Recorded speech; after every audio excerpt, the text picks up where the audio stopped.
กับเธอนั้นอยากให้เชื่อกันเพียงอย่างแค่ฝันที่เฝ้าดูและเธอคิดอย่างไรเมื่อได้รู้บอกทีอยากฟังจากปากเธอ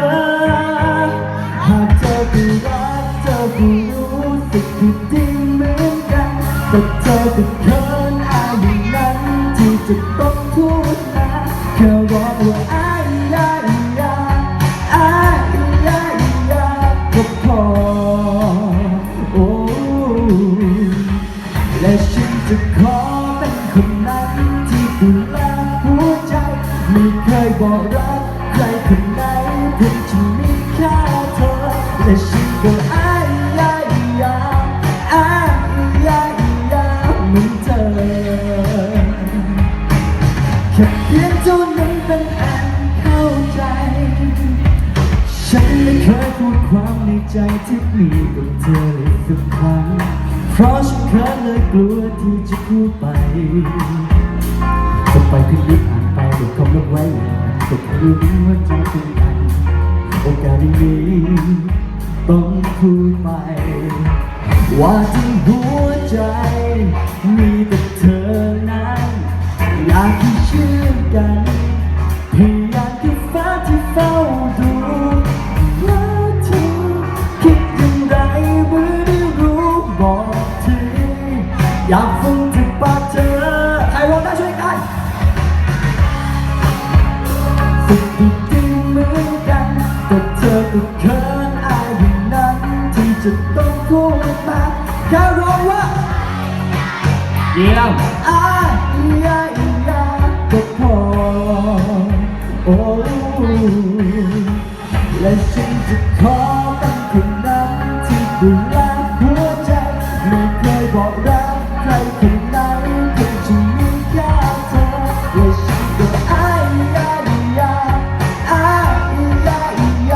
เหมือนเธอแค่เพียงเท่านั้นเป็นอันเข้าใจดีใจมากนะครับวันนี้ได้มาที่อุดรนะฮะจริงๆเดี๋ยวมีดีเจคนหนึงขึ้นมาด้วยนะครับแต่ว่าเดี๋ยวเหลืออีกท่อนสุดท้าย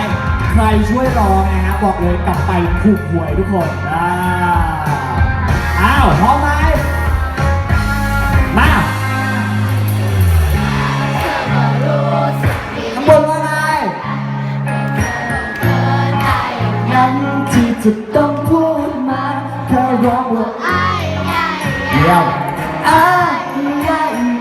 เหมือนเธอโอ้และฉันจะขอเป็นคนนั้นที่ดูแลหัวใจไม่เคยบอกรักใครคนไหน